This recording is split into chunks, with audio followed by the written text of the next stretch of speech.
Assalamualaikum warahmatullahi wabarakatuh.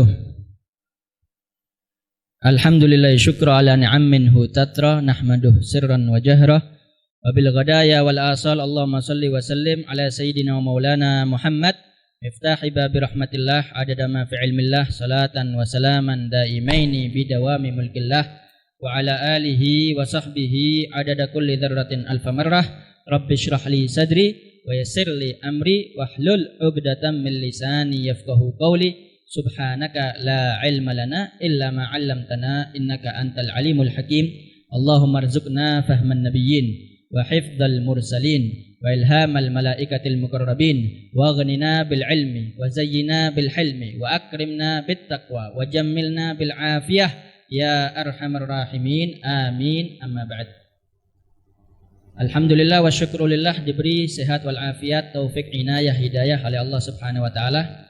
Pada sore hari Ahad kembali kita bisa istiqomah hadir di majelis yang insyaallah penuh barokah, penuh hikmah, penuh manfaat dunia sampai akhirat berkat guru-guru kita, berkat orang tua kita yang soleh. Mudah-mudahan kita dikumpulkan kelak kembali bersama mereka di dalam barisan Nabi besar Muhammad sallallahu alaihi amin ya rabbal. Sebelum Al-Fakir lanjut, kita bacakan sekali lagi doa Al-Fatihah untuk Sayyidil Al-Habib Ahmad Anis Abdurrahman Asgaf. Mudah-mudahan diberi kesehatan walafiat, panjang umur, penuh taat, dan kita semuanya mendapatkan keberkahan dan ilmunya yang manfaat dunia akhirat. Wa likulli niyatin salihah wa ila hadratil Habib Sayyidina Maulana Muhammad sallallahu alaihi wasallam bisirril Fatihah.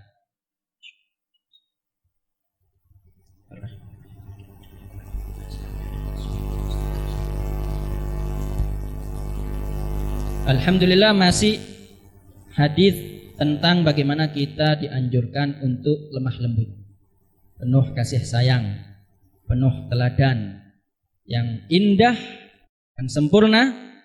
Bukan berarti lembek ya, bukan berarti juga bablas, intoleran terhadap hal-hal yang di situ ada syariat batasan Rasulullah SAW melarang. Karena pengen dianggap toleransi, akhirnya intoleran sama Allah dan Rasulnya. Dia nggak enak sama manusia, tapi sama Allah sama Rasulullah mentolo, gak ngurus. Dikira dia dengan seperti itu menjadi baik, menjadi mulia, tapi nggak taunya malah justru tercela dan dimurka oleh Allah Subhanahu wa taala. Fal'iyadzubillah, ini banyak. Akhirnya pola hidupnya yaitu spilis, sekuler, liberal, pluralis, semuanya diaduk menjadi satu. Maksudnya Pancasilais, pengennya paling NKRI, pengennya paling nasionalis, pengennya paling toleransi, tapi kebablasan.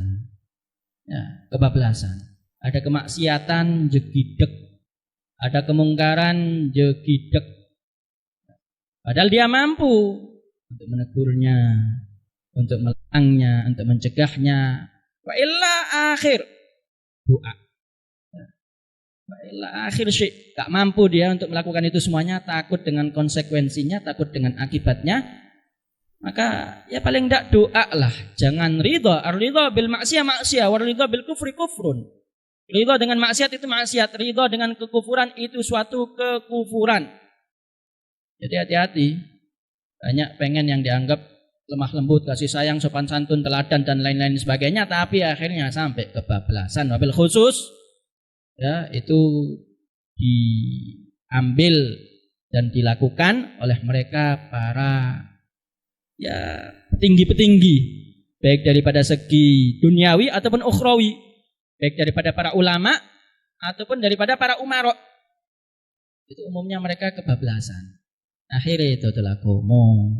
Akhirnya yang halal diharamkan, yang haram dihalalkan. Ini fakta realita yang ada, yang sudah dinubuatkan oleh Nabi besar Muhammad sallallahu alaihi wasallam. Kita baca sekali lagi haditsnya, insyaallah kita rangkumkan penjelasannya pada sore hari ini.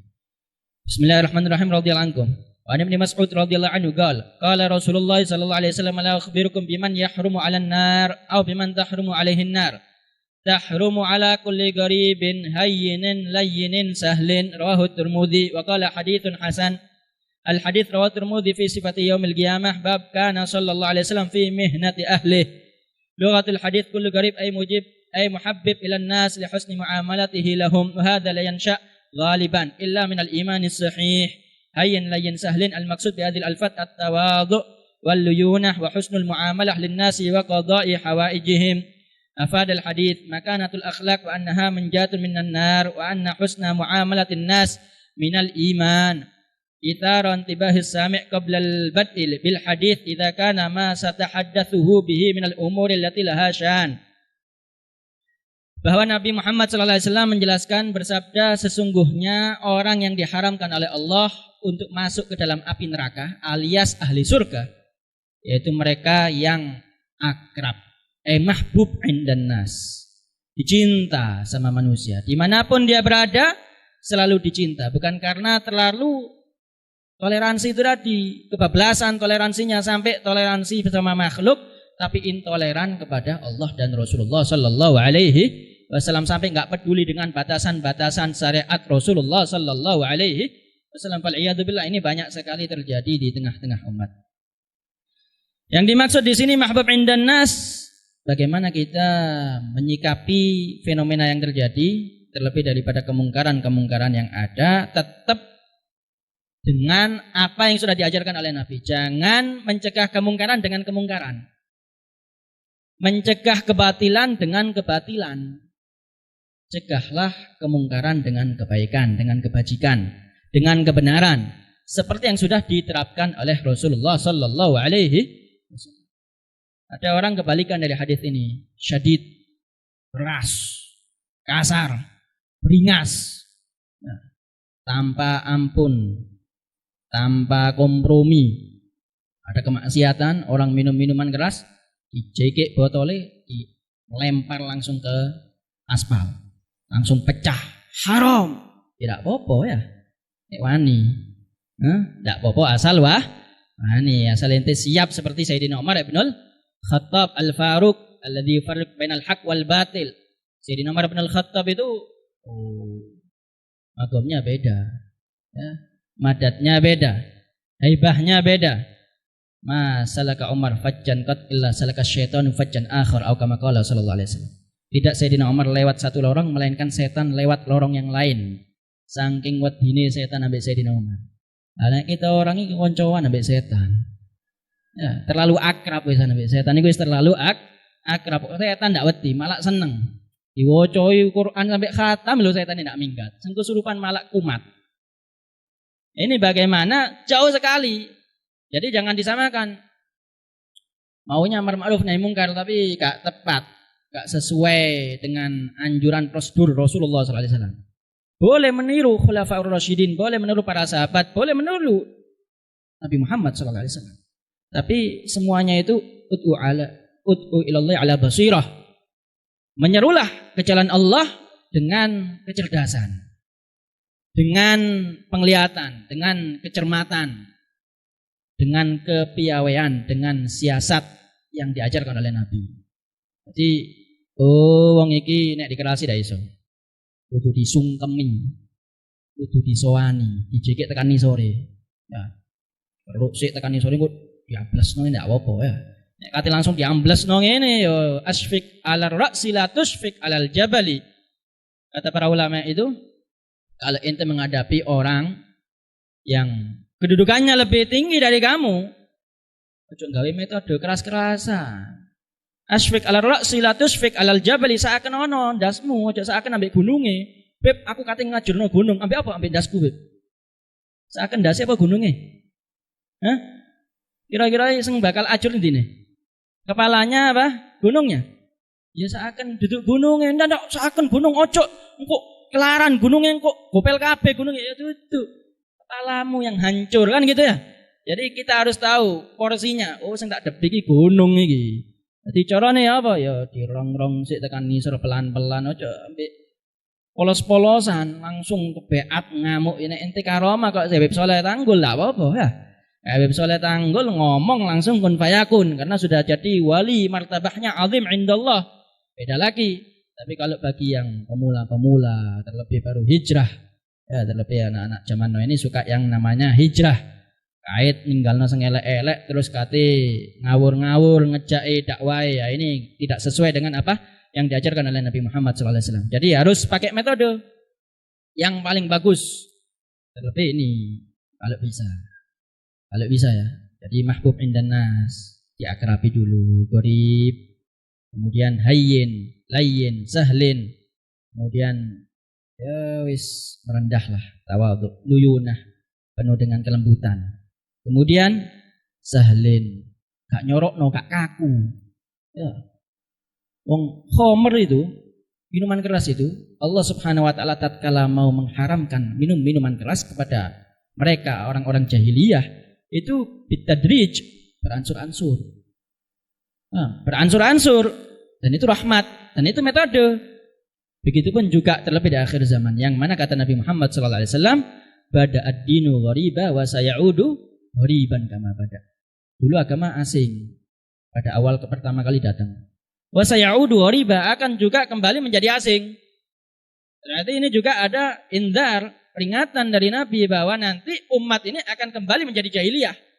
Jahiliyahnya kuadrat di akhir zaman itu. Kenapa? Kalau dulu jahiliyah belum Islam datang, Nabi belum diutus. Tapi di akhir zaman ini jahiliyahnya kuadrat alias jahil murakkab. Karena menen. Apa? Wis ana Islam, wis ana Al-Qur'an, wis ana Kanjeng Nabi Muhammad, wis ana pangeran, wis paham tentang agama Islam, tapi mereka buta dari agama Islam. Dikandani ngandani. Ya. Nggih tapi mboten kepanggih ya, iki umat zaman now di akhir zaman. Jadi perlu sekali pakai metode yang diajarkan oleh Rasulullah sallallahu alaihi wasallam. Apalagi terlebih kalau kita mau bahas hadisnya Rasulullah sallallahu alaihi wasallam, "Sa'ti fi akhir zaman musibah ala ummati la yanju minhum illa thalath." Akan datang nanti menimpa terhadap umatku, terlebih daripada para pemimpin-pemimpin yang mereka itu semena-mena, punya kekuasaan, punya jabatan, punya kedudukan, tapi nggak amanah. Al-Fakir lupa matan hadisnya itu, ya, kurang lebih maknanya seperti itu. Akan datang nanti suatu musibah daripada pemimpin-pemimpin yang zalim, yang tidak amanah, yang tidak adil, yang orientasinya bukan rakyatnya untuk mensejahterakannya, itu akan menjadi ujian besar kepada manusia, terlebih masyarakatnya atau rakyatnya. Tidak akan selamat kecuali mereka 3 golongan. Di antaranya yaitu orang-orang yang mengenal Allah, mengenal Rasulullah, dan mengenal daripada aturan Nabi Muhammad sallallahu alaihi wasallam. Kurang lebih maknanya seperti itu. Al-Fakir lupa daripada matan hadisnya. Wa ala kulli hal, syahidnya, poinnya, bagaimana kita diharuskan di akhir zaman. Zaman ini meruwet kayak gini ya. Zaman ini Covid, zaman ini Rona, zaman ini Narona ya kata orang Madura, Narona, zaman ini Makiruna, segala macam. Nah, ini sudah diajarkan, sudah dinubuatkan oleh Nabi. Ente harus pakai metode ini kalau pengen selamat dunia akhirat. Ala kulli hal, kesimpulannya ini hadis gharib, hayyin, layyin, sahlin. Kalau sudah bisa menerapkan seperti itu, insya Allah selamat. Tapi teori ini tidak gampang. Ya, teorinya ini mungkin bisa disampaikan. Maksudnya prakteknya itu loh. Baina sama wa sumur bor. Kata praktek itu soro. Ya, mau praktek seperti ini. Gharib, hayyin, layyin, sahlin. Ono wong ngamuk terus balas, "Al-afu, mohon maaf, saya enggak ngerti." Iso. Ono wong ngamuk-ngamuk terus ente ditindas, ente didolimi, ente diintimidasi dan seterusnya. Tapi ente ngomong, "Saya ini enggak tahu, mohon maaf, saya enggak bisa apa-apa." Seperti Sayyidina Ali Zainal Abidin. Ya apa? Dituduh maling padahal enggak nyolong, kan ngono. Bahkan sampai dikanteni, dikok nang omahe dikei 1000 dinar kurang lebih, seperti yang dia kehilangan. Orang ini pulang, nggak taunya didapati uangnya tertinggal di rumah, nggak hilang. Ternyata nggak dibawa sama dia waktu perjalanan. Dia sudah menuduh Sayyidina Ali Zainal Abidin. Balik ke rumahnya Sayyidina Ali Zainal Abidin. Dia bilang, "Ini uangku, ini hartaku. Aku nggak tahu kalau kamu ini cucunya Rasulullah SAW, karena dia sebelum nyampe ke rumahnya Sayyidina Ali Zainal Abidin ada orang atau tetangganya, maka ditanya siapa yang punya rumah ini? Dia bilang kamu nggak tahu ini yang punya rumah? Ini cucunya Nabi besar Muhammad SAW, Sayyidina Ali Zainal Abidin Abdul Husain bin Ali bin Abi Thalib karramallahu wajhah, bintu Fatimah Zahra, ibnu Fatimah Zahra bintu Rasulullah SAW. Maka dia bilang, ya saya nggak tahu, saya heran dengan orang ini, kok ada orang seperti ini. Saya tuduh dia mencuri, saya maki-maki, saya hinakan dia, saya maki-maki dengan maki-makian yang semuanya aku sebutkan. Sampai beliau kemudian menjawabnya, terima kasih sudah mengingatkanku dan menasihatiku. Apakah ada lagi yang engkau tahu tentang keburukanku daripada yang aku tidak ketahui? Terima kasih banyak, kata Imam Ali Zainal Abidin. Sampai dibawa ke rumahnya diganti dengan harta yang dia kehilangan. Nggak taunya ada hartanya itu di rumahnya. Maka kemudian dia mau mengembalikan kepada Imam Ali Zainal Abidin. Maka kata Imam Ali Zainal Abidin, la. Nahnu qaumun, kami adalah suatu kaum, kalau sudah mengeluarkan atau meninfakkan atau mensedekahkan sesuatu, lam narja, kita tidak akan mengambil ulang. Kita tidak akan mengambilnya lagi. Gak balik ilat nek cari wong Jawa, dak kelem. Nek wis ditokno tekan kantonge, tekan omahe, suatu sedekah, suatu infak, baik itu yang sunnah apalagi yang wajib gak mungkin ya. Maka mereka menolak untuk mengembalikannya lagi, untuk diserahkan kembali kepada Imam Ali Zainal Abidin. Dan ini madhab thariqah Ahlul Baiti Rasul sallallahu alaihi wasallam, yaitu keluarganya Rasulullah sallallahu alaihi wasallam. Dan ini prakteknya sekali lagi susah, namun harus. Gimana pun nek pengen selamat dalam setiap permasalahan harus gorib, hayyin, layyin, sahlin, akrab, penuh dengan kerendahan hati, kemudian kelembutan, dan juga tidak kaku, ya, tidak kaku. Dalam arti seperti yang Al-Fakir contohkan tadi, kalau ada orang yang bermaksiat, ya pelan-pelan. Kalau pengen mengingatkan, pelan-pelan. Malah dibahas di dalam kitab fikih, kalau kita nahi mungkar dengan cara yang batil, dengan cara yang salah, itu akan menimbulkan kemungkaran yang lebih besar. Akhirnya, panawis, mabuk aku dewe kok kon sing ruwet.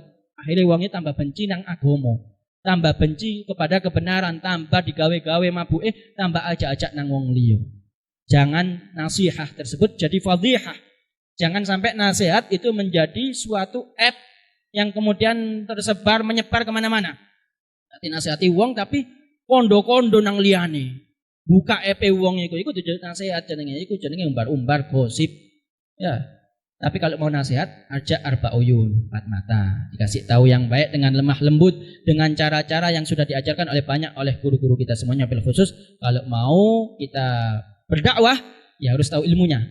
Seperti contohnya kitab Al-Habib Al-Imam Abdullah bin Al-Haddad, yaitu Ad-Da'watut Tamah. Bagaimana dakwah yang sempurna yang diajarkan oleh Rasulullah SAW, sehingga kita bisa mengenal sikon untuk apa dan bagaimana porsi kelakuan, tingkah laku, action yang harus kita lakukan terhadap orang-orang tertentu dalam kemaksiatan atau kemungkaran tertentu. Jadi poinnya, kalau sampai kita salah langkah, kita salah melakukan sesuatu kebaikan, niatnya baik, niatnya mulia, tapi corone salah.